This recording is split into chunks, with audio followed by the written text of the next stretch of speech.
bowl game they lost to us, where we eventually went on to win the national championship, and didn't show us holding up our second straight trophy. Okay. When Alabama won 2 straight trophies, Paul Feinbaum, you guys wanted to bronze Saban's feet and put it in the Smithsonian. We win back-to-back, and crickets, silence, absolutely nothing. And I don't understand why this is happening. I mean, can we not deny there's an element of that sort of feels real, right? I mean, she says, hey, we're running promos of Ohio State celebrating in a game in which it lost. And as I said before, even though she's joking about that, how many times have we seen Ohio State given credit for a game in which it did lose to Georgia? Georgia seemingly not given credit for the fact that it did win.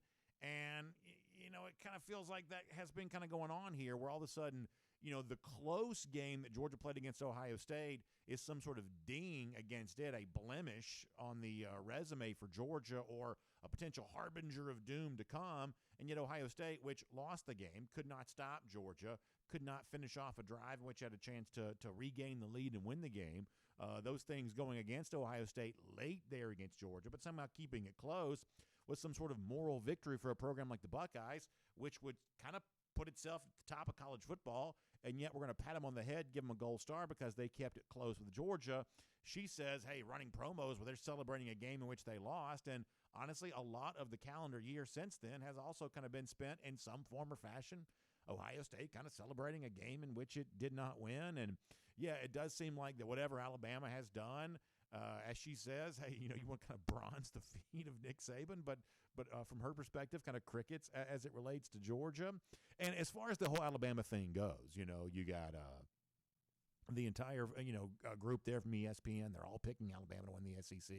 You know, that's all a thing there. You know, she was also kind of asked about that with Paul Feinbaum, and once again, in a joking way, kind of speaking on behalf of Georgia fans when she once again kind of called out her own employer for their love of Alabama and maybe not quite enough love shown the direction of UGA. Here's Elle Duncan again. Why are we still trying to make Alabama a thing? That's what I'm talking about, Paul. Georgia has an opportunity to do something that hasn't been done since dudes were named Pappy and Milton and were wearing actual pigskins on their faces. And meanwhile, we want to talk about maybe Alabama's back, or by all means, let's trot out some storylines about these 7th-year quarterbacks. It's insane. Yeah, so once again, I mean, first of all, let's not denigrate people named Pappy. I mean, a lot of us like, a lot of us like a little bit of Pappy pretty well every now and then.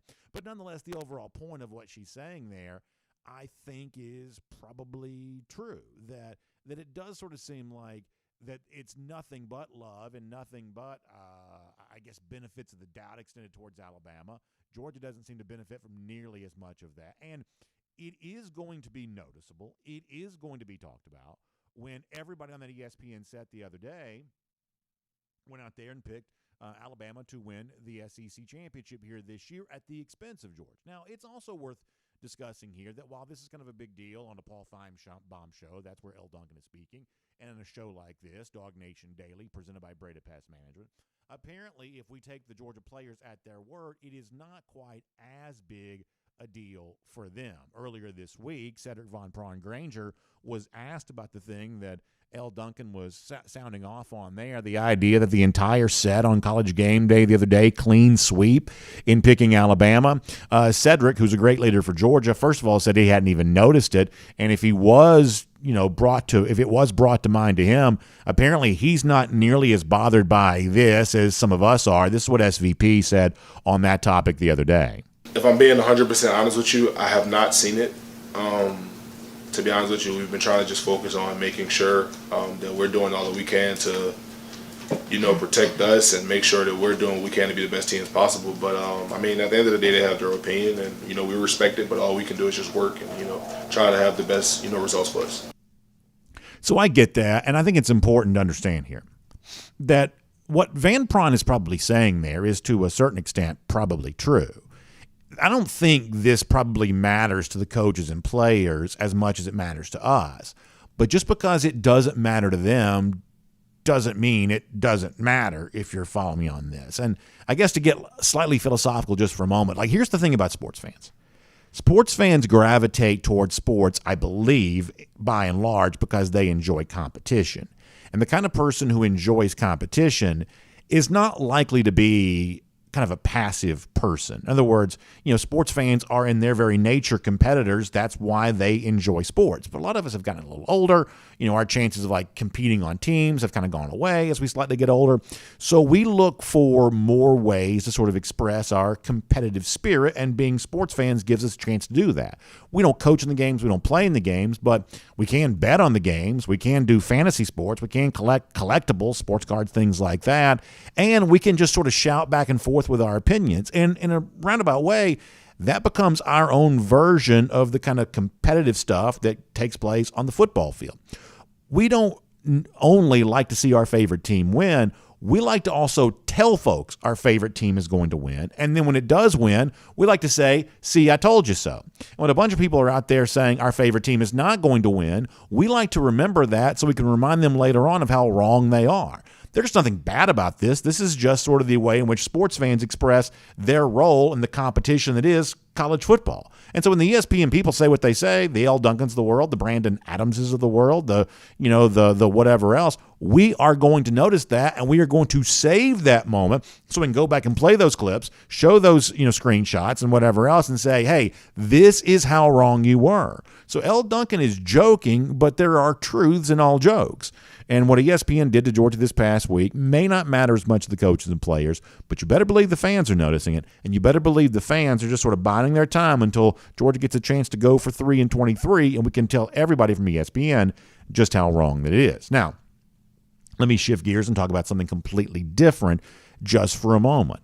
So yesterday on Tuesday nights, Kirby always speaks to the media again on Tuesday to kind of close out his, local media obligations for the week. And one more time yesterday, Kirby Smart was asked about how much of the idea of winning a third straight national championship, trying to come back and do that again, how much of that really is a message for your team right now? How much do you talk about that kind of stuff? Kirby's been asked some version of that question over and over and over again, and pretty much every single time Kirby's asked that, he kind of gives the same answer, which is, I know it's hard for you to believe, but we actually don't talk about that as much as you might think. So if we take Kirby at his word that Georgia isn't talking as much about that, the question to wonder is, well, then what are you talking about? When you step up and stand up and talk to your team, what is it that you talk about if you're not talking about the motivation, the desire to, as we say around here, go for 3 and 23? Well, yesterday we did get a glimpse of what Georgia does choose to talk about, what Kirby Smart does when he has the attention of his entire team, when they're sitting there in that meeting room and they're all looking up there towards the front, what Kirby does choose to talk to them about. And Kirby told us last night that one of the things they have talked about as a team this week is the fact that one of their own, a former player, Kearis Jackson, was selected to be a part of the active roster of the Tennessee Titans. And this was not only discussed, but it was celebrated by Georgia. And I think when you listen to Kirby Smart explaining why he wanted to make sure the entire team knew about this, I think you get some pretty interesting insight into exactly how Kirby Smart does choose to motivate these players, and perhaps exactly what does matter to the players as they get ready to move into what is a pivotal season for them, both collectively as a team and individually as a player. Here is Kirby Smart talking about gathering the team together and letting them know that Kearis Jackson, one of their own, had moved on to the NFL and had kind of overcome some odds to be selected to be a part of the active roster of the Tennessee Titans. I think this is good from Kirby Smart, and after he's done, I'll tell you why, but here's Kirby first. Yeah, we announced that today in the team meeting right before practice. I got text, and Kearis texted me, and one of the guys at the Titans texted me, and the whole team went nuts, man. Kearis was just ecstatic, and I mean, who better deserves that than a guy that went through 2, 3, 4 injuries? He was on the leadership SEC committee and represented this university on every board you could be on, and stood up in front of the team and led, and just unbelievable leader, and had all the cards stacked against him, and he still overcame all that and made it on what is one of the toughest things to do in all of sports, to make that 53-man roster. He did. I'm really proud of him. There is something really insightful about all of this as it relates to Kirby Smart and Georgia, and obviously Kearis Jackson himself deserves a lot of credit for his own perseverance to make this roster, but to broaden this out, make this about Georgia here for a moment. Kirby Smart tells you over and over again, repeated this again yesterday, we don't talk about 3 straight national championships. We don't talk about all that kind of stuff. But here's what I would be willing to suggest as a theory. that when you are talking about Kearis Jackson making an NFL team in a roundabout way, you are also laying the groundwork to talk about winning a third straight national championship. Because when you look at what made Kearis special at Georgia prior to moving on to the NFL, it was the fact that he embraced a role at Georgia that wasn't necessarily a starring situation. It wasn't necessarily a lot of glitz and glamour. He was willing to do hard work. He was willing to commit to leadership. He was willing to commit to sacrifice. And those kinds of things result in championships. And while Jackson's ultimately getting to fulfill what I would imagine is a childhood dream now playing in the NFL, when he was at Georgia, he wasn't always talking the way that future NFL players you might imagine talk. He wasn't talking about himself and wasn't talking about what he could do as an individual. He was all about the team, the team, the team. And he was all about talking about championships. You know, Kirby Smart says, hey, we don't talk about 3 straight national championships. That's not our level of motivation right now. But when you've got the right players on your roster, you don't necessarily need to talk about that. They sort of talk about it themselves. And so a guy like Kearis, who Kirby Smart just praised for making an NFL roster, let's go back and get a reminder of just really a few months ago how Kearis was talking about Georgia. And let's assume this is the kind of personality and belief that still populates this Georgia roster. So when Kirby celebrates Kearis, he's celebrating the kind of ideas that Kearis brought to Georgia. This is a reminder of that near the end of last season. If something is working, why stop it? That's my mindset. Hey, I'm here to win games. I'm not here to have 1,000 yards, 20 touchdowns. If I wanted to come in for that, I probably would have went somewhere else. But I'm trying to put numbers on those walls and trying to be a national champion, an SEC champion. So whatever Coach Mike feels like is going to put us in the best position to win, I'm down for it. So he's talking about not getting the football himself. He's saying we're going to spread the football around, and that gives me a chance to win championships. The phrase that he used that I've always loved, to put numbers on the wall. If you ever go to the football facility there in Athens, you see 1942, 1980, 2021, 2022, the national championships that Georgia's collected. Those are the numbers on the wall. The 2022 SEC championship, also one of those numbers on the wall. That's what Kearis Jackson celebrates. So when Georgia celebrates Kearis Jackson, as Kirby Smart said they did this week for making the NFL, when Georgia celebrates Kearis Jackson, you're not just celebrating him as a player, you're celebrating the ideas that he believed in while he was at Georgia. So you may say, hey, we're not talking about winning a third straight national championship, but the kinds of things you do talk about point back to the ultimate mission here at Georgia, which is winning championships. In other words, when you celebrate Kearis Jackson and what he's done to make an NFL team, which he does deserve a lot of credit for, as Kirby Smart said, that is not an easy thing to do. When you celebrate him, you are in a roundabout way demonstrating to your players, which is if you come here, if you embrace a role, your willingness and ability to embrace that role may also bring championships to our team. In Kearis Jackson, that was certainly the case. And it may provide you a career when your time here at Georgia is done, the same way that it is for Kearis Jackson. And y'all, that is a really powerful message, because there's something about that doesn't quite seem so intuitive, especially for elite athletes. They would assume, hey, I'm such a great athlete. If this team's going to win, I need to be the star. And if I'm going to make the NFL, I need to show the NFL what a star I am, what a superstar, important player I am. But what Kirby Smart says, no, look at Kearis Jackson. Look at other guys who've been here. They embraced a role. Their role helped us win championships, and their role also set the stage for them to go on to have a career. That is indeed a story worth celebrating, not for what it can mean for these players once they move on into their professional lives, but what it can mean for them while they're here at UGA and their chance to, as Kearis Jackson said before, put more numbers up there on that wall. My name's Brandon Adams, and this is DawgNation Daily, the daily podcast for Georgia Bulldogs fans, presented today by Breda Pest Management. We are happy to have you with us, no matter how you get to us.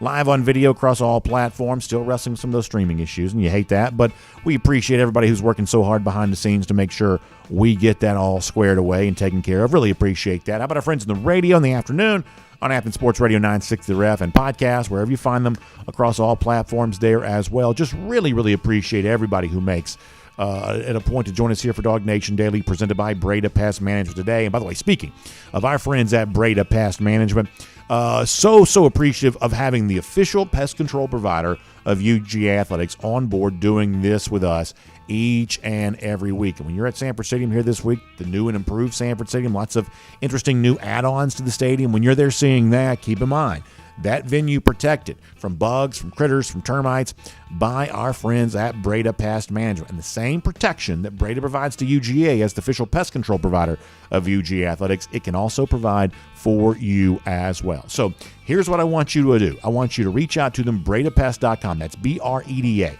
BredaPest.com. Make sure you reach out to them today on that. And when you do, I want you to find out how they can put more money back in your pocket just for making the switch. After all, they've been in business since 1975, got 125 employees. This is a well-resourced, very successful company, and they've gotten that way by serving folks like you year after year after year. And the strength that they've developed as an organization, they want to leverage that for your benefit by giving you a chance to make more money, save money, just for making the switch. So don't put it off. Make that switch today. BredaPest.com. BREDA, BredaPest.com for a lot more on that. While I have your attention, let me also give you a quick shout out that tomorrow is a huge day around Dog Nation.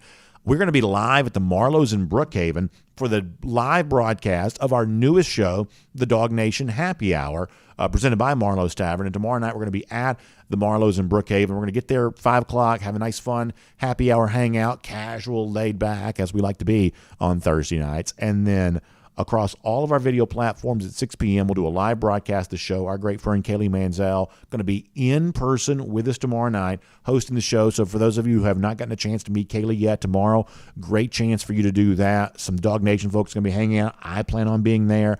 Going to be a great time as we just enjoy the kickoff to the start of the season. And I have been told we also have a chance to make a big announcement tomorrow there as well. And I do believe this is a very big announcement. So this is going to be fun. Your first chance to hear about an exciting thing coming the way of Dog Nation is tomorrow night there at the Marlowe's in Brookhaven. I think you're all going to love it. And we can't wait to tell you more about it. But that takes place tomorrow night, 5 p.m. for the happy hour hangout, 6 p.m. for the live broadcast. And please note, that's a different time than our normal happy hour shows, which usually air at 7, but tomorrow night we air at 6 p.m.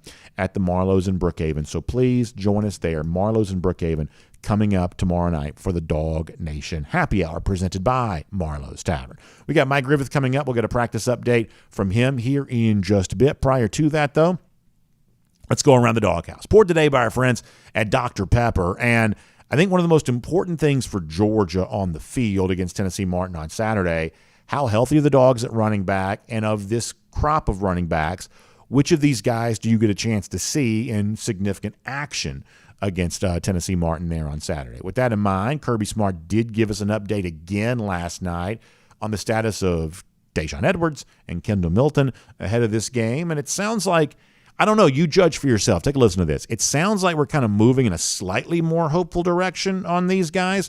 Take a listen to Kirby Smart from last night. Judge for yourself. Kendall Milton, Daijun Edwards injury update. Take a listen here. They've both done more. Daijun stayed in a black. Kendall's been out of a black. They both are, they look good. We're giving a lot of reps to a lot of other guys because we got other guys to get prepared for. But they've both been in Indy. They've both done drills. They both worked during the run periods and the pass periods. So I feel good about both of them. Yeah, so Kirby Smart says he feels good about both of them. That's not the same thing as saying they're both going to play and they're both going to have 20 carries on Saturday. We understand the difference on that. And yet, nonetheless, I sort of find myself moving in a slightly more optimistic direction about the Georgia running game. I believe prior to the start of the season, as I've told you before, I take it seriously when someone like Dale McGee says he has confidence in his group. And I am of the belief that if Daijun Edwards is healthy and if Kendall Milton is healthy, then Georgia, to me, has the potential makings of the kind of running back tandem that is very similar to the thing that Georgia almost always seems to have. A couple of backs who provide big opportunities for you. You would have said Kenny McIntosh is part of a group like that last year. Maybe James Cook and Zamir White going back to 2021. You want to start going back to Elijah Holyfield, DeAndre Swift, obviously Nick Chubb, Sonny Michel, the gold standard on some of that kind of stuff. It seems like Georgia just always has that tandem of backs who make things really tough on the opposition. And there is a lot about this running back room right now we don't know. We didn't see much of them at G-Day. Obviously, a guy like Kenny McIntosh, who was productive, is gone. But as we move a little closer on all of this, I do start to feel a little more optimistic that if Edwards and Milton are healthy, they can be that tandem for Georgia here this year. Their health is obviously still a pretty big question, but if Georgia is taking precautions with these guys right now, ultimately that might be the right overall step so they can be as healthy as they need to be and healthy as they possibly can be for a South Carolina game coming up in a couple of weeks, a road trip to Auburn a couple of weeks after that. And it sounds like Kirby's belief is they can be ready when they really need for them to be. So ultimately, Saturday may be a little bit of an extension of G-Day. We may not see much of these guys on Saturday. We may not see much in terms of robust running back production from Georgia on Saturday either. But that doesn't mean that group can't be there when Georgia really needs it. And taking it easy with Milton and Edwards right now might be a way to make sure it is there when Georgia really needs it a little bit later on this season. And that's Around the Doghouse. It's poured today by Dr. Pepper. And, of course, we got a brand new season coming back to us here. That means rivalries. That means action. That means a lot of fun to be had right now. And it means the return of Dr. Pepper's Fansville there as well. One of my favorite commercials to see this time of year are those Dr. Pepper Fansville commercials because it's a signal that not only is college football back and all the cool things that go on with college football are kind of there for all of us, but it also means that Dr. Pepper is back there too. So as you're getting ready for your tailgate or your watch parties, all the things that you have going on, keep Dr. Pepper and the return of Fansville in mind as you get stocked up on game day for Dr. Pepper, Dr. Pepper Zero Sugar, all the great things that make Dr. Pepper such a big part of your college football season. Make sure you try that today. A one-of-a-kind, rich, delicious Dr. Pepper. It's the one that fans deserve. So make sure you check it out. Dr. Pepper, great to have them as a part of Around the Doghouse for us here today. Great to have all of you with us here today, too. Now, before we are done on today's show, Kirby Smart has talked about one of the second-year players who's been in a battle for some playing time at Georgia, who, as Kirby Smart said, has had a few wow moments there at practice, and that doesn't mean that he's done everything right necessarily, but when you think about guys who could be on the verge of breaking out in a bigger way this year, this may be an example of that. We'll tell you what Kirby said about that from a positive standpoint. We'll do that here coming up in just a little bit. Also, there is some wild movement as it relates to one of the biggest games in the SEC to be played this weekend. In fact, it'll be played tomorrow between Florida and Utah. We'll give you information on that before we're all said and done. But before that, let's get deep into what's going to happen for Georgia on Saturday against Tennessee Martin. Let's do a practice report, an insider update presented by Georgia Farm Bureau with Mike Griffith here right now. From Athens and across the SEC or wherever the recruiting trail may lead, here's a DawgNation.com insider. Great to have Mike Griffith here, a Georgia Farm Bureau insider update looking at what's been going on at UGA practice as the Dogs get ready to take on Tennessee Martin there on Saturday. And I guess, Mike, let's start with what has kind of seemed as of late like a little bit of a mounting injury report for UGA. It seems like injuries a little bit more of a concern than you would certainly like if you're a Georgia fan going into the start of the season. We just heard from Kirby Smart kind of giving a more hopeful than not update on Kendall Milton and Dejon Edwards. But to kind of pull out and broaden this a bit, give me your overall, I guess, assessment of the situation as it relates to Georgia and the injury bug prior to the start of the season on Saturday against Tennessee Martin. Well, Brandon, if Georgia was playing Oregon or Clemson, I don't think we would hear a lot about these things. I think these are the sort of things that you manage, throughout the season, and I think the opponent has something to do with the sensitivity to these injuries. From what Kirby Smart said, both Kendall Milton and Dejon Edwards are doing okay in practice. He mentioned Smile Munden taking reps. He mentioned Kamari Lassiter, and yet and still. He was transparent enough, to mention that, there were some nicks and bruises. Now, does that mean they're not going to start? Does that mean their snaps will be managed? That's up to Kirby. But if we're being honest about it, these first two games of the season, it's not exactly like Georgia's going to have a lot of guys playing through injuries to win these games. And, roster management is key. It's what Kirby does really well. For Georgia to win it all, it's a 15-game season, and there's no reason to rush some of these guys back if a little bit of extra rest or a few reps off will put them in a position to be healthier when they do play more competitive teams such as South Carolina and Auburn later in the month. Yeah, and I talk about the running back thing where, when Branson Robinson first goes down, I mean, if you're a Georgia fan, obviously you take that as pretty bad news, and, that kind of accentuated what had been on a team that doesn't seem to have a whole lot of weaknesses. You kind of gravitate to what anything that doesn't seem fully settled.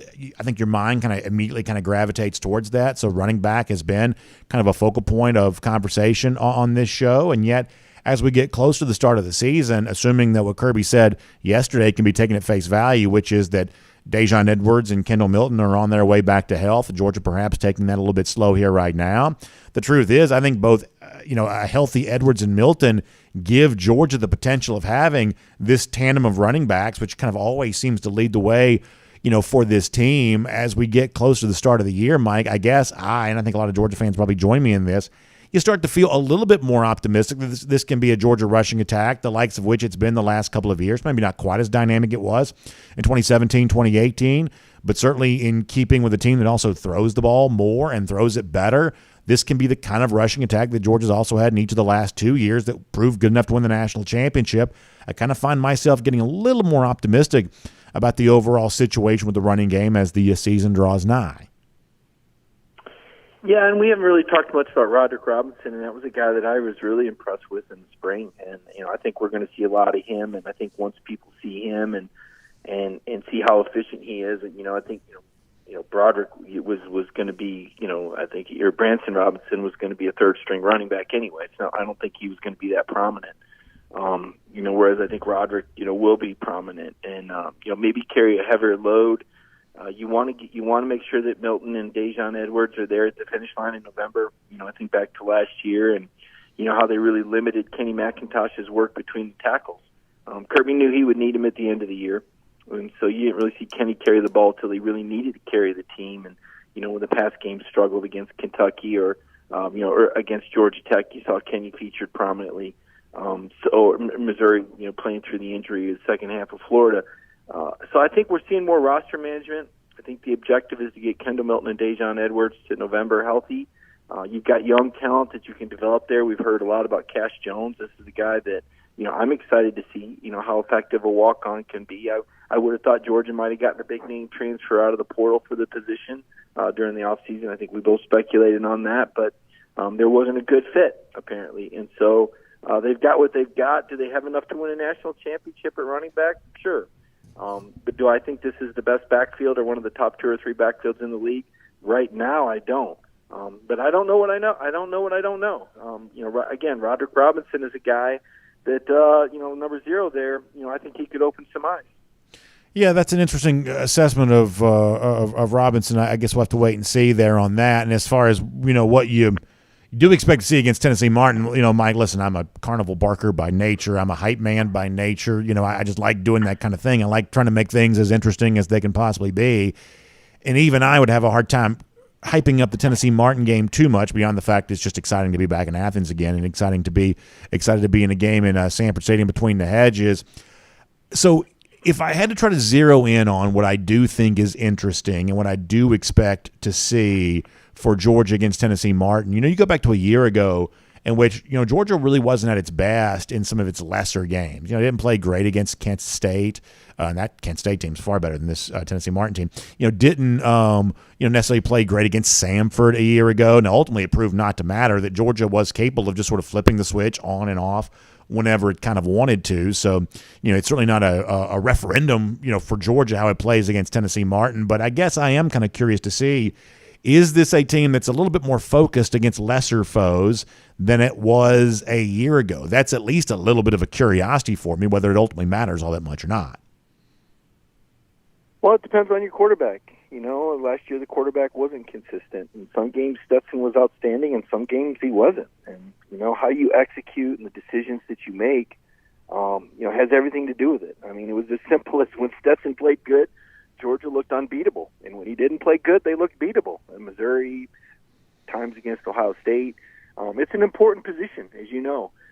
He was a Heisman. Mike, he was a Heisman finalist, though. I guess I'll add that into the conversation. He did, and and he was the quarterback on an undefeated team that threw for 300 yards in the weekend of the vote. I mean, he played outstanding, but I dare say, Brandon, that had they voted after the Missouri game or the Kentucky game, I don't think he'd have been on the ballot. I mean, there was obviously some recency. But I'm not saying that Stetson Bennett isn't one of the Georgia legends and doesn't deserve his place in history, but I think to overlook some of the poor performances that he had, I can't, Mike. I can't relitigate the Stetson Bennett era. I can't do that.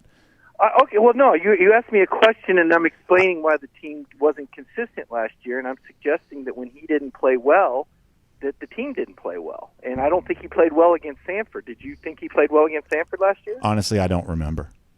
Yeah, I do, and that's what I'm saying. They need to see some consistency, and that's what I'm going to be looking for, because I'm not sure. Call me a doubting Thomas. I mean, it's not about Stetson. I mean, heck, JT Daniels didn't throw a touchdown pass against Clemson. I mean, it happens where quarterbacks don't always play elite. And if Caleb Williams struggles, USC's not going to look very good. And if Carson Beck isn't consistent, I wonder how much of an opportunity we'll see Brock Vandegrift get or Gunnar Stockton. I'm not suggesting they're going to change starting quarterbacks in September, but one of the things I am going to look for is how consistent does the offense look with Carson, and how much playing time do the other quarterbacks get, and how does the team look with them? So when we talk about what could we get out of UT Martin, I think what we get is we see how these different quarterbacks manage their snaps against a different opponent, where I thought the spring game was kind of scripted a little bit, to be honest with you. I thought, well, this quarterback played with these two guys on the field and against this defense, and I couldn't really get a good read. But maybe we'll get a better read as September plays out, because it sounds like they're going to play more than one quarterback, and we're certainly going to have an opportunity to see what Carson Beck does now that this is his team. I will say this, Brandon. I did a poll, and I thought it was really interesting. Kirby said the other day, he pointed out that, Carson was ahead of Stetson on the depth chart at some point, and he said it could have been Stetson. It could have been Carson Beck this whole time. And I said, wow, that was a statement from the University of Georgia head coach. And I said, well, what would have happened if it was? And about half the people said that Georgia would have had the same record or better. Half the people said it would have been worse. So I thought it was pretty interesting that there's a lot of people who already have a lot of faith in Carson Beck. I'm on the fence. I don't really know. It is our Georgia Farm Bureau Insider Update with Mike Griffith here on DawgNation Daily today. And, of course, as football returns, nobody's more excited about that than those folks over there at Georgia Farm Bureau, because right here in the state of Georgia, they're just like you. They're Georgians. They live and they work, and they're out there taking care of business in our great state each and every day. And that means taking care of you when it comes to insurance products, home insurance, life insurance, auto insurance. Georgia Farm Bureau's got great service and great things. Their agents, their claims adjusters, all those folks right here in the state of Georgia, just like you, providing you great options for your insurance needs. So you've heard me say it before that Georgia Farm Bureau is always the home team. And I want you to check them out online to find out more about that. It's gfbinsurance.com. It's gfbinsurance.com. You can find out more how you can connect with our friends at Georgia Farm Bureau and learn about the way in which their service-oriented business, their local-oriented business is out there taking care of you for auto insurance needs, for home insurance needs, for your life insurance needs. Our friends at Georgia Farm Bureau got you covered on it all. gfbinsurance.com for a lot more on that. Mike, before we let you go here, let's broaden it out here a little bit. I think that you got a pretty interesting slate of games involving SEC teams for the upcoming week. Obviously, it starts tomorrow as Florida travels all the way out there to Utah. We're going to talk more about this in a moment. There's wild, just kind of chatter, back and forth about that game. And then you think about LSU with a chance to, on Sunday night, really get a big win potentially against Florida State, or Florida State will win that game. They themselves get a chance to kind of thrust themselves in the college football playoff conversation. There are obviously other SEC games of note there as well. What to you is most interesting about week one? Admittedly, the other games involving bigger teams, probably more interesting than the Georgia game, almost for sure. So beyond all of this on week one, what is interesting to you? Well, I think South Carolina and North Carolina is interesting to me because Georgia plays South Carolina in a couple weeks, and I'll be honest, as much as I like Shane Beamer, I'm not very bullish on South Carolina. I think South Carolina is in for a fight. And I could really beat my words here in a few days, but that program to me looks like Brandon. I'm still not sure how they beat Clemson. I don't know if I really believe it happened. I might need to see the video. We were both sitting in the same press box last year when Georgia absolutely made South Carolina look like a high school team.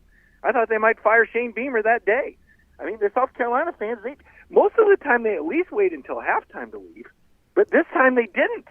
Well, first of all, the ones that didn't, they were late showing up. I think a lot of them were on the way to the game, and it was 21 to 0. They said, you know what, let's just not even go in, because I don't think the stadium ever even got full. Like, it was starting, you're like, oh, it's a late arriving crowd. Well, then all of a sudden, Georgia's up so early, they never really arrived, and the ones that were there were almost all gone by half. I said, my God, this is like, no traffic after the game here. I just remember that we were just sitting like it could have been 100 to 0 if Kirby wanted that day, but so and then somehow by the end of the year this team grows fangs, and it's Frankenstein, and they're beating Tennessee and knocking them out of the playoff, and then they're beating Clemson and essentially knocking them out of the playoff. And you're going, what just happened here? So which one of these teams, which South Carolina shows up to me? They've lost some talent, and I'm just not convinced. And I'm also my little edge here, my little betting edge for you, Brandon. Why I'm taking North Carolina? They lost Freddie Kitchens, and Freddie Kitchens was an offensive mind on that team, and now you know where he's at. He's at North Carolina, and I think that's a winning edge. And I think North Carolina is going to beat South Carolina, and I don't think South Carolina is going to be that good this year. So I'm going to watch that game, because to me, that's why I always just kind of speed bump over something. People go, oh, Georgia's schedule, they play South. Yeah, forget that game. Let's wait till Auburn. But that's why, because I am a huge doubter. As much as I like Shane Beamer personally, and I do, I've known the guy for years, and I hope he does well, because he's a great person. But the analyst in me says they're going to stink this year.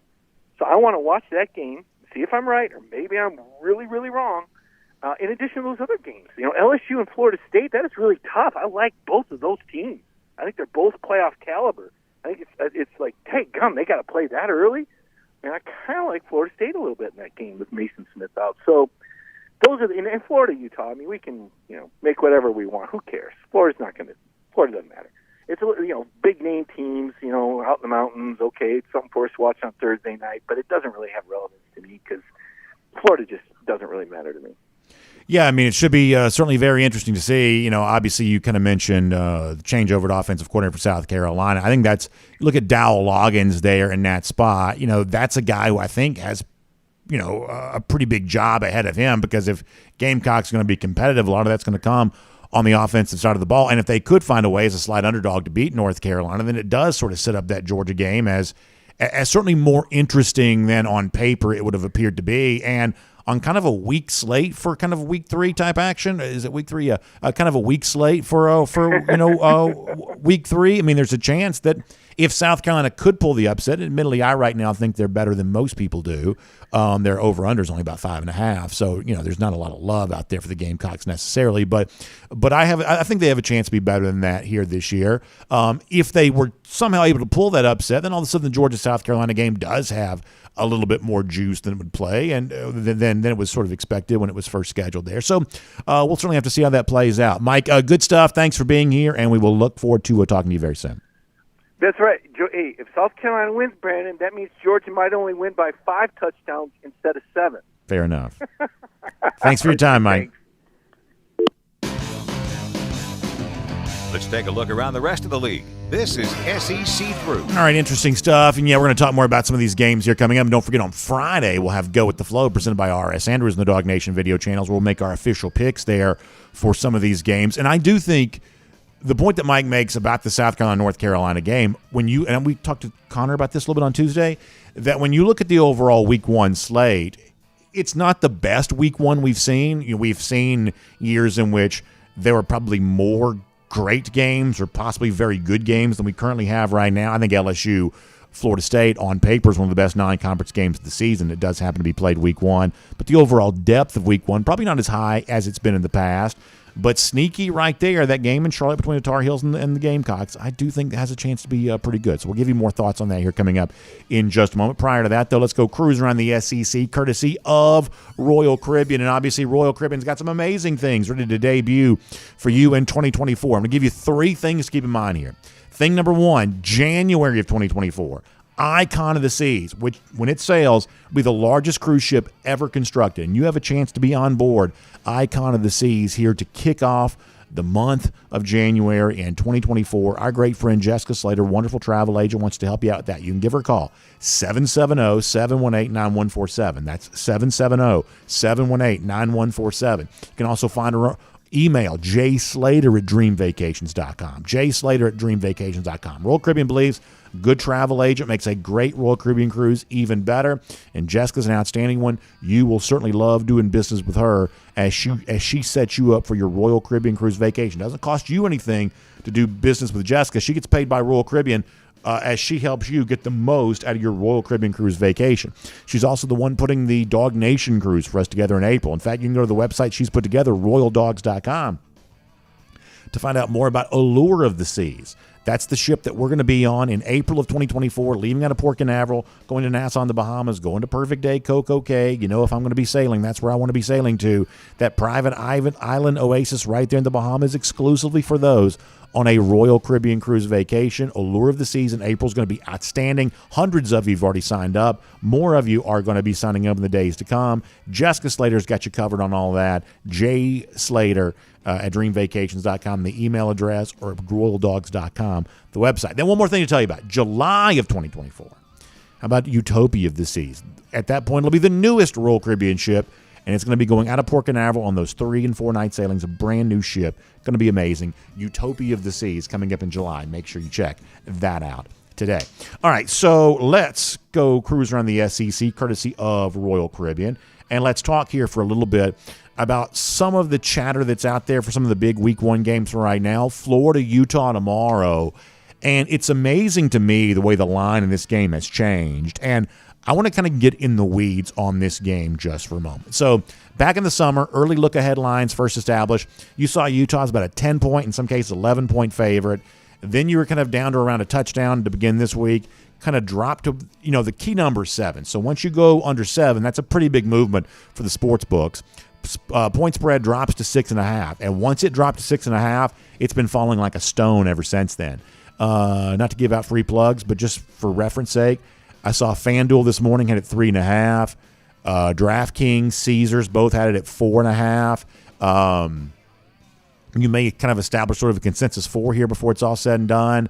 Massive, massive movement in the direction of Florida. Almost all of this related to the quarterback situation for Utah. Cam Rising was injured in last year's bowl game. That injury recovery has been ongoing. Rising has said this week that he's willing to wait right up until the very last moment to decide if he can play or not. He says he feels good, but obviously that is kind of nondescript right now about what Rising's ultimate status is for the game. But let's talk a little bit about whether or not this quarterback situation should be enough to see the line move this much in the direction of Florida. If you give Utah 3 points for being at home, right now the books are almost saying that in a neutral field, Florida and Utah, if Utah doesn't have Cam Rising, are essentially equal teams almost. I'm not quite so sure I buy that. If you care about things like ESPN FPI, Utah is still a preseason number 12 in the power rating there. Florida just 25.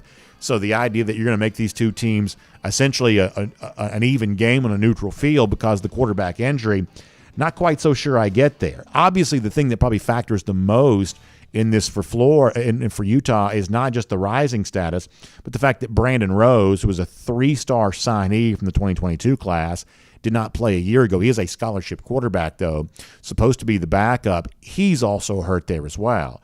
So you've now put Bryson Barnes into the game, possibly as a walk-on. Sounds like Nate Johnson will also play some as kind of a wildcat quarterback. So they're going to at least play 2 quarterbacks, whether Rising plays or not. But in the case of Barnes, you hear walk-on, but the truth is he played a little bit last year. He was 37 of 57, 4 touchdowns, 2 picks, averaged 7.4 yards per attempt. Those are not amazing numbers, and it's a small sample size, but it's not like this guy, completely embarrassed himself when he got a chance to play some a year ago. The other really big factor here is, and for those of you who are like college football nerds, you'll remember this, there was a game it was late last October in which Utah was playing on FS1. Cam Rising didn't play, and Kyle Whittingham didn't reveal it. He didn't even tell the FS1 broadcasters. Petros Papadakis was the analyst that day, and Petros was pretty upset about this. He didn't even tell the FS1 crew that Rising was not going to play. Now, some of you'd say, well, listen, he's the coach. He didn't have to tell anybody, but that's considered pretty bad form not to even tell the television broadcasters. They're kind of sworn to secrecy on stuff like this. So Whittingham is a coach known for being extra secretive about his quarterbacks. In fact, you hear some of the rumblings and grumblings, Big Ten going to start mandating injury reports, things like that. This is the kind of thing they want to get rid of because they don't want quarterbacks being chased down by nefarious types because of the inherent value that injury information has. They want coaches to reveal more of that to take some of the pressure off the players. Whittingham's behavior, the perfect example of why rules like this are going to exist more in the future in college football and why they've existed for a long time in the NFL. But either way, Whittingham as a coach is known for being especially secretive when it comes to his quarterback situation, so that probably makes all of this a little dicier. I don't mind telling you. Even if Utah is playing with the backup quarterback, I like the Utes in the game. I do. And you can say, well, BA, you're a Gator hater. You don't like the lousy, stinking Gators. Perhaps you can't separate one from the other on this. Perhaps I'm incapable of doing that. Maybe that's the case. But I'm going to make my opinion clear. I believe that Utah's winning this game. And I believe that all of the movement in the direction of Florida over the course of the last few days, to me, that just sort of strikes of like week one amateur hour behavior from a bunch of people who are just like shaking about they want to fire off a bet as quickly as they can, and they're taking whatever information that's out there and they're just running with it. There is way too much being made about Cam Rising's injury for a quarterback that right now does not rank among the 10 or I'd say even 15, 20 best quarterbacks in the country, certainly not among the 10 best. We're making way too much out of Rising's injury right now. This is not a player that ought to be moving this point spread by a touchdown or more. It's just not that kind of player. So give me Utah here, wherever the line settles, and the more it moves in the direction of Florida, I believe the better the value gets. Another game involving an SEC team against Power 5 competition is Tennessee hosting Virginia. This is a big spread. It's somewhere in the neighborhood of like 28.5 points. My simple issue with this game is I think there's a very good chance that Virginia is the worst team in Power 5. And, I'm curious to see kind of the debut of Joe Milton, I guess the re-debut maybe, as he reintroduces himself to America here with a chance to be the full season starting quarterback for Tennessee after failing in that chance in 2021 and missing out on the chance to be the Michigan quarterback prior to that. This is Joe Milton's reintroduction to American college football fans. And so we'll see how he plays. But ultimately, I think Tennessee's the right side here from the simple standpoint. I don't believe that the metrics and the math and the calculators and the math nerds, I don't believe they've quite caught up yet to the idea that in the race for the bottom, worst team in Power 5, I think Virginia's got a pretty big head start on a lot of other teams. So that's enough for me to like Tennessee a lot right now. In the game in Charlotte between North Carolina and South Carolina, I simply think South Carolina is being overlooked. And I'm either the wrongest guy in the world because almost no one thinks this. Almost no one thinks this. Their over-under's not very high. They were hit pretty hard by the transfer portal. But, they did pick up the defensive end the other day from UAB kind of late. They may play him on Saturday. This is not an incompetent football team right now. They were hit hard by transfers. Marshawn Lloyd's gone. You can cite guys who are gone. As I mentioned to Mike a moment ago, I don't love Dowell Loggins, his offensive coordinator. This was the guy who was tight ends coach at Arkansas a year ago. So this is not a big-time home run hire from an OC standpoint, I don't believe necessarily. But after a million years being in college, I think I probably like Spencer Rattler more than some of y'all do. I do. I think I probably like him a little bit more than some of y'all do. And this is not a team that's capable of keeping it close with Georgia, I don't believe. But are they capable of beating a team like North Carolina that has yet to play any defense at all? I don't think that's a huge ask. I really don't. I think this game is being overlooked. I believe that South Carolina is being undervalued. Right now they're about a 2.5-point underdog. I believe they win the game outright. And if I'm wrong, then everybody else can laugh at me because pretty much everybody else feels the opposite. But that doesn't really change my opinion on this.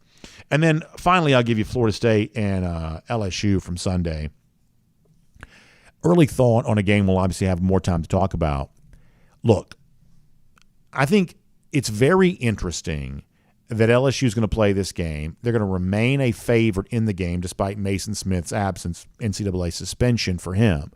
First of all, defensive linemen don't move point spreads. So it's not a surprise that the line doesn't change, but it does give LSU to make an additional statement. In other words, the winner of this game makes a statement somehow, some way.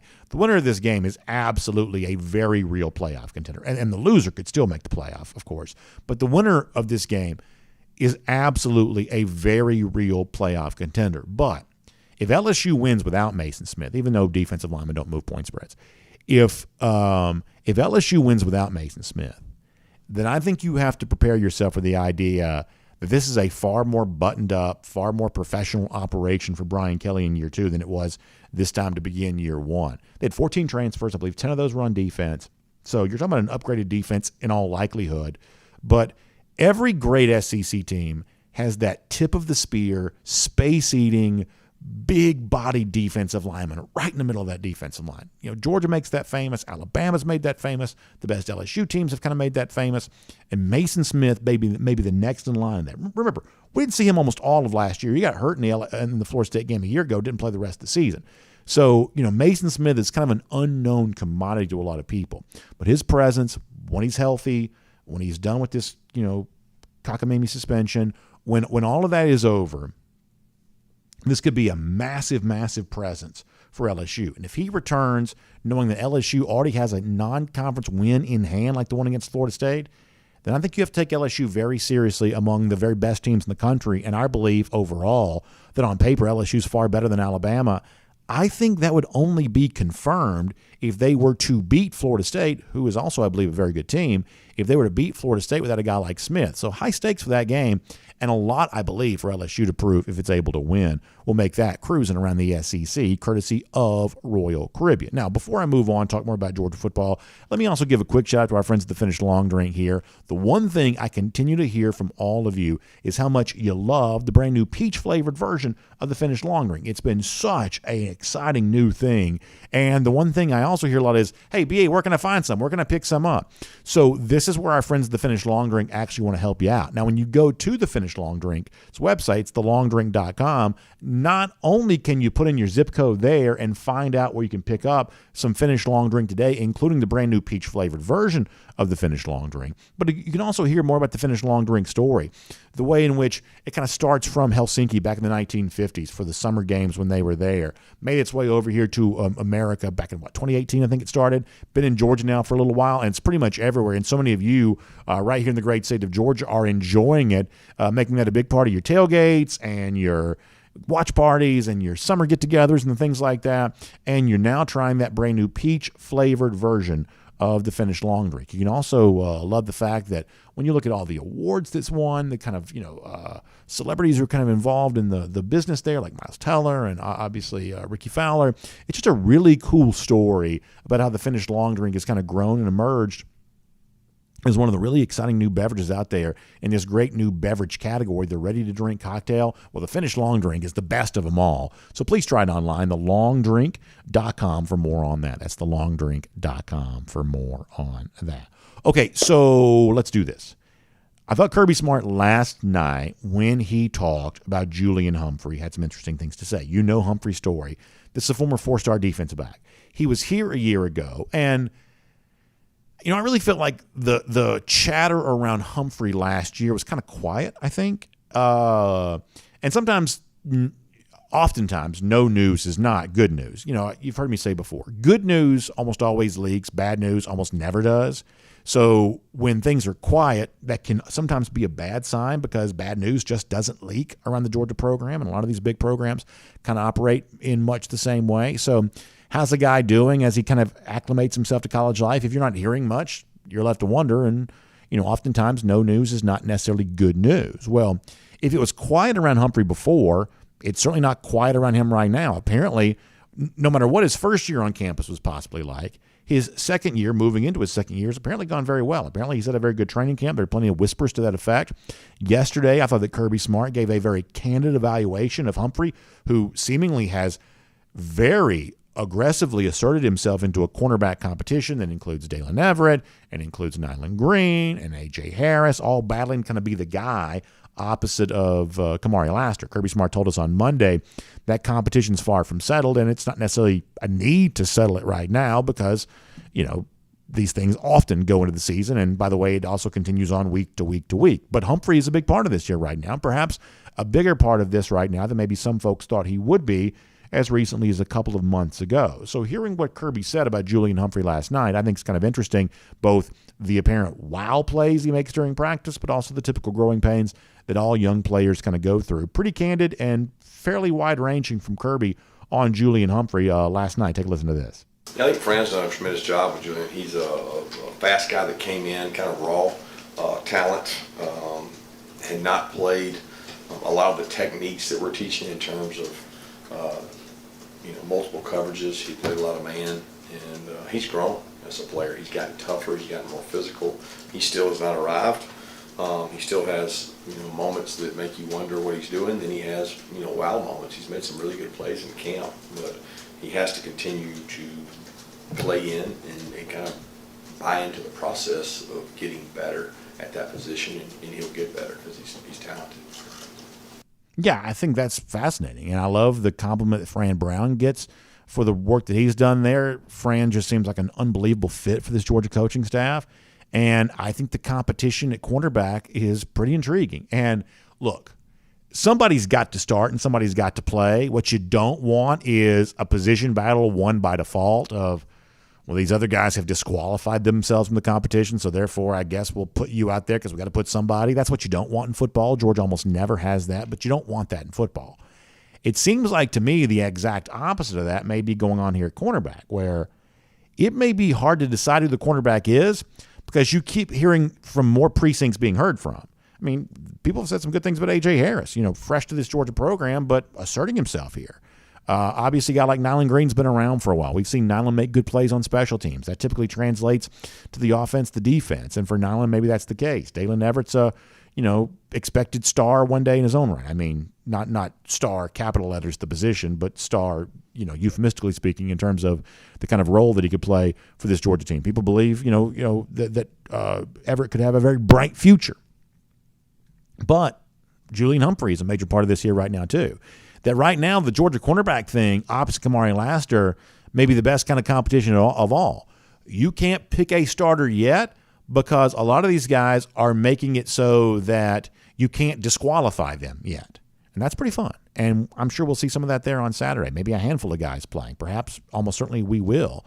And it sounds like Humphrey's a big part of that. You love it when guys come in, take a year to learn. Apparently that's what Julian, or as they call him, Julio, that's what he did a year ago, and now he's ready to put what he learned into practice on the field here this year. Kind of fun to think about and kind of fun to see. And on Saturday, in a game that, I'm not going to lie to you, I don't have a lot of enthusiasm for Georgia Tennessee Martin right now, but stuff like this, you better believe I've got enthusiasm for. Seeing guys make the most of their opportunity, seeing guys lay the groundwork for playing time that can make them big contributors to the games that will matter more later on the season, that's what Saturday is all about, and that's what we expect to see when we get between the hedges. All right, so for a golden shoe here today, obviously yesterday we talked about the very sad news, the passing of Sonny Seiler, I think it's certainly fair to call him a DGD, Georgia legend, from his connection to the academic part of the university, law school, of course, things like that. Certainly longtime figure in the athletic department, of course, the man that starts the tradition known as UGA, going all the way back to the 1950s. John Stinchcomb shared this with me, and I believe it's okay for me to share it with all of you. So John at the national championship game was seated behind Sonny Seiler. One of John's friends went up to speak to Mr. Seiler, and John shared with the picture and then told me what his friend had said to him that Sonny Seiler had said back about Georgia winning that national championship.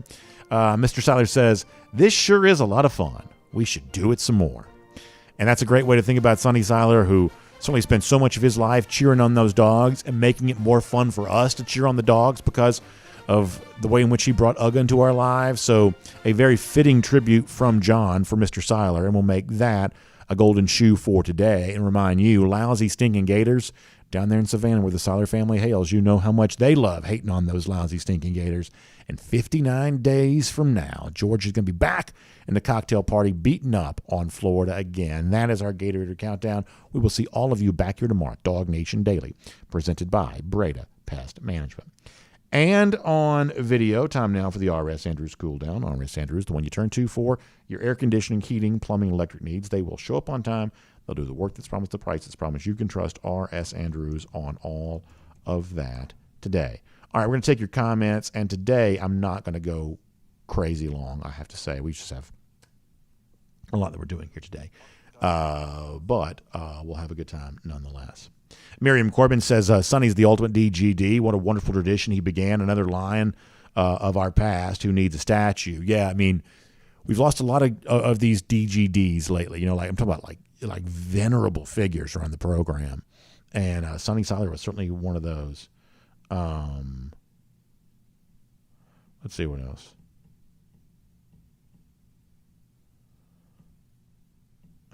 Daniel Wells and Joel Moody talking about the weather. Yeah, y'all stay safe now. We are in that time of year. Joel Moody says a tornado is on the ground right there near where he lives. Y'all stay safe. We're praying for you, especially those of you down there who kind of go into that north part of Florida, which a lot of our audience does. Good portion of our audience does. Y'all please stay safe. Let's see what else.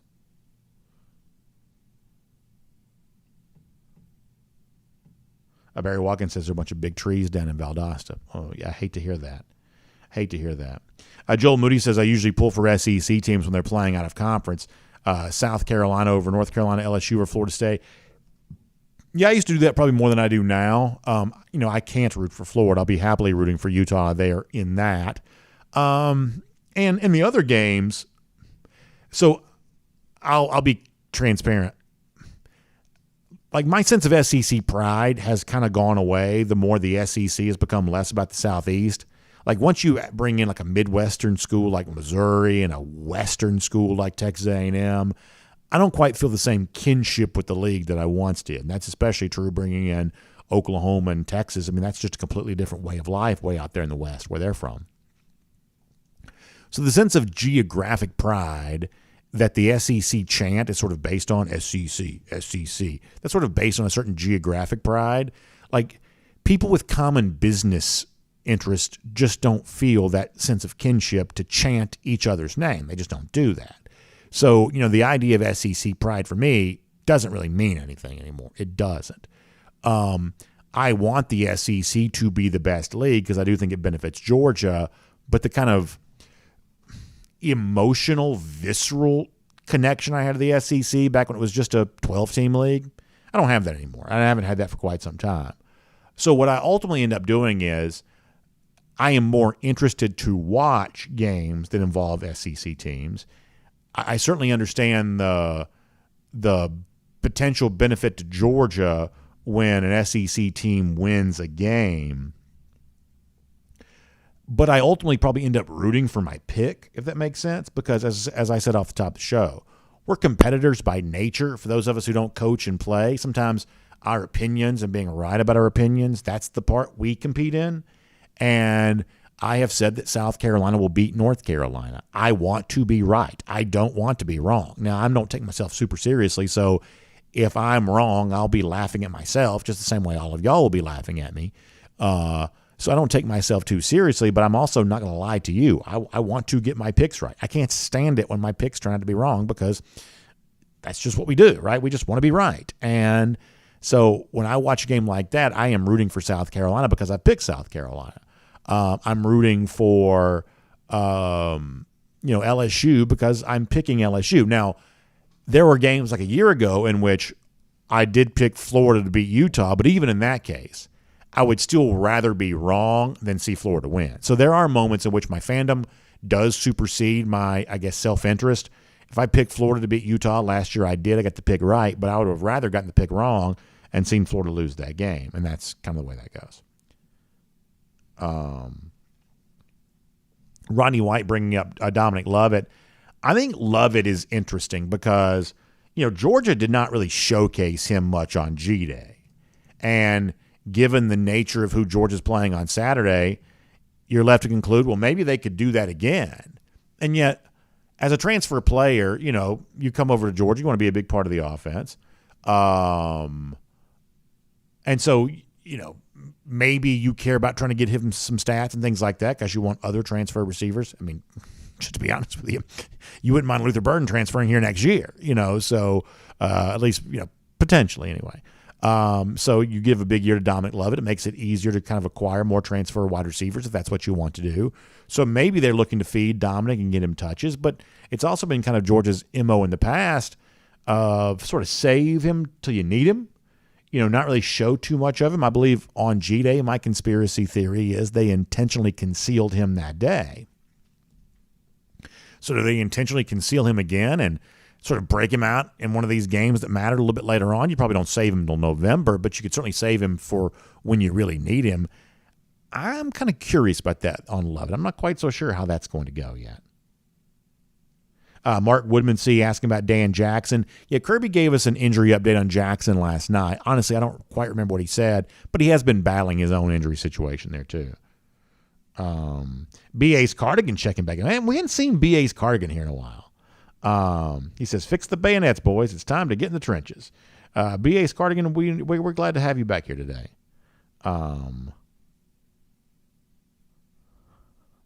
Taylor Russell. Apparently there's some interesting behavior in the comment section here today. Alan Hampton says, my take on pulling for other teams is I don't pull for any team that recruits against my dogs, especially a team that wears orange and the bug nut. That is certainly a logical conclusion. And look, there are a lot of times when I'm just watching a game because I want to watch it, but somehow we all kind of gravitate towards finding some reason to pull or against somebody, right? I mean, it's hard to sort of watch any kind of like contest take place and not have some kind of preferred outcome kind of pop into your mind. I think that's probably true. Foster Moss says it's game week and he doesn't see me with my game face on. Is my game face not on? I feel like my game face is on, Foster.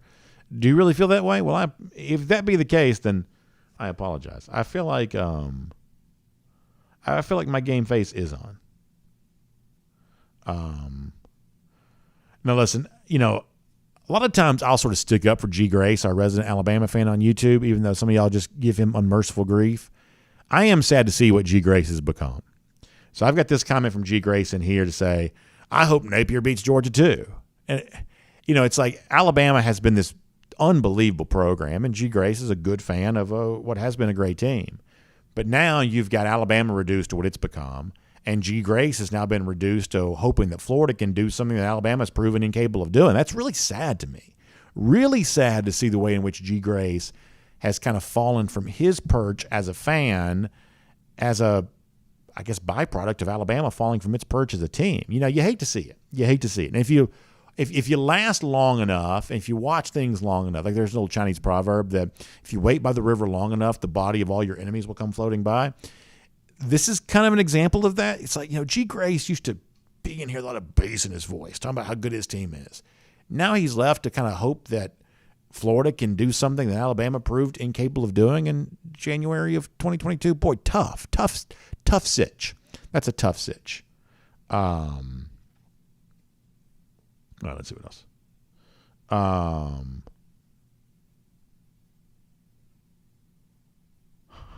Kirby spelled. Baggins and Friends says Christy's in here stirring it up today. What is she doing? Fred Gunn also mentioning Nature Gator in harm's way. Yeah, now on that point, we're going to be serious. Y'all stay safe, evacuate if you need to. I know that Atlanta Motor Speedway is going to be open to take folks.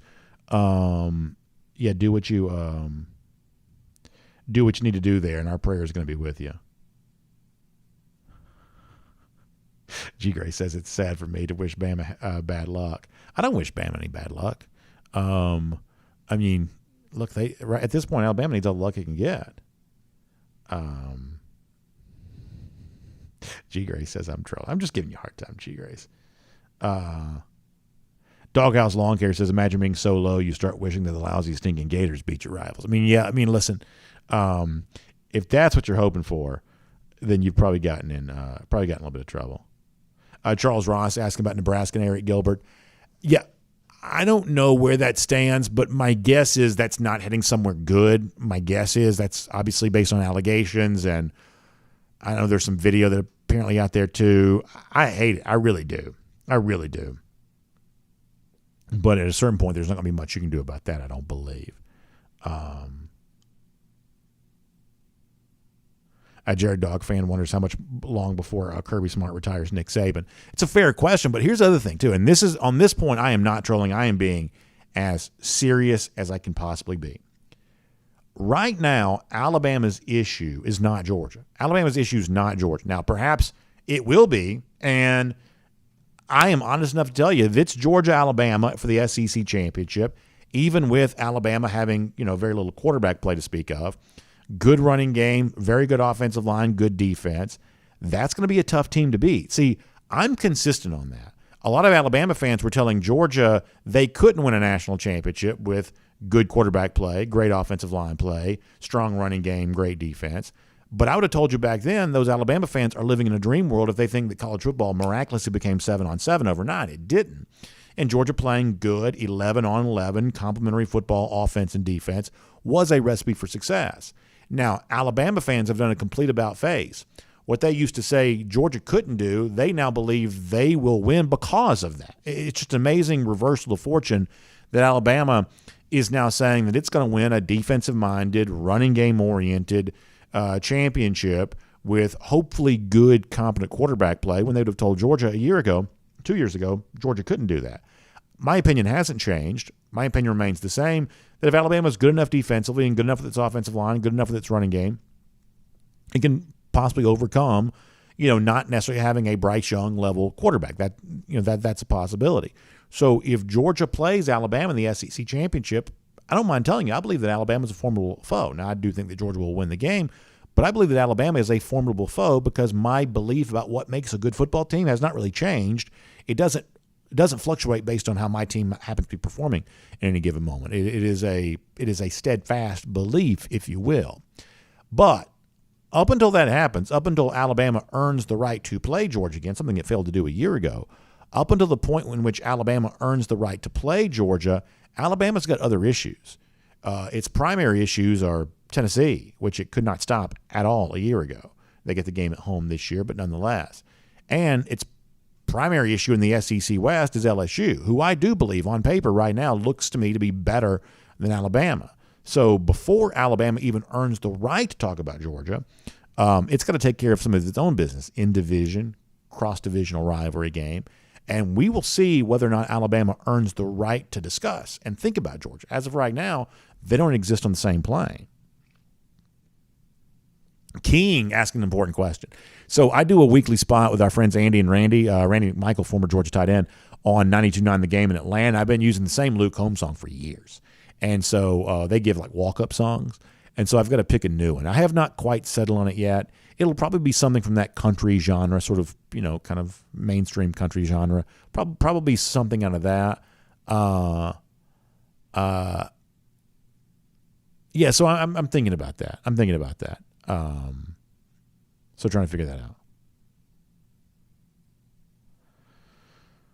All right, let us go to DawgNation.com for a minute, then we're going to wrap up for today. But, King, thank you for listening. Appreciate you asking. Thank you very much. And our Dog Nation folks, I know we lost you for the 1st and 15 this morning, and I just hate that. But we got a lot of great folks working on that for us. All right.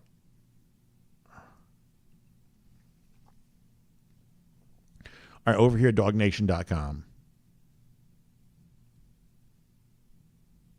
Randy Hall says, I'm going to have my game face on at Marlowe's tomorrow night. You better believe that's true, Randy. R. Will. Thank you for the kind words, R. Will. I appreciate that.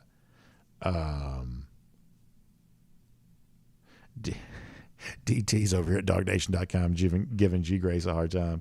DT, that's very funny. Very funny. All right, final comments. We got to get ready to go.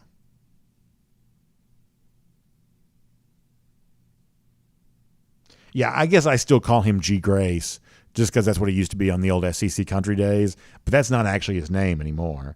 I only call him that just because that's what I called him for years. Nature Gator says, I'm a troll when it comes to UF and Bama. So I talked about this off the top of the show this morning. This is what we like to do. We like this kind of like competitive banter. And there are some stakes in the game here,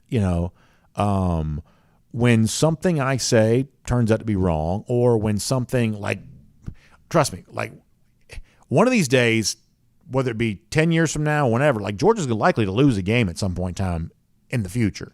Distant future, near future. At some point in time, Georgia, unfortunately, is going to lose a game again.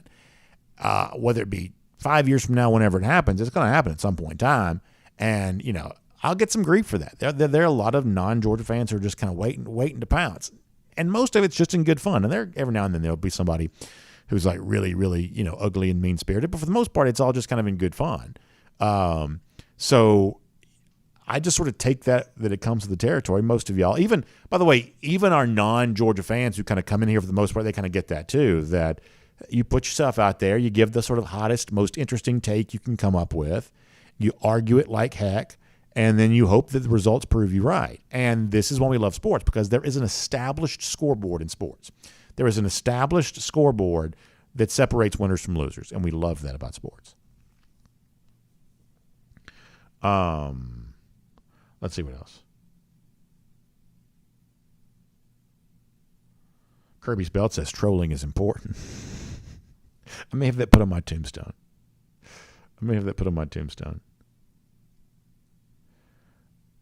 All right, we got to go for right now. I appreciate it being here. We'll try to do more comments, longer comments tomorrow. We got a lot to do today, though. So let me wrap up for now. R.S. Andrews Cool Down. You can find R.S. Andrews online, rsandrews.com, for your air conditioning, heating, plumbing, electric needs. They'll show up on time. They'll do the work that's promised, the price that's promised. You can trust them on all of that. Y'all have a great day. We will see you back here tomorrow. DawgNation Daily, presented by Breda Pest Management. R.S. Andrews Cool Down. It's a Marlowe's night tomorrow night. We're looking forward to that. One day closer to kickoff in Athens. Game faces will be on, so Foster Moss won't criticize me. We'll have game faces on and ready to go. We'll see you then, everybody. Thanks for being here today.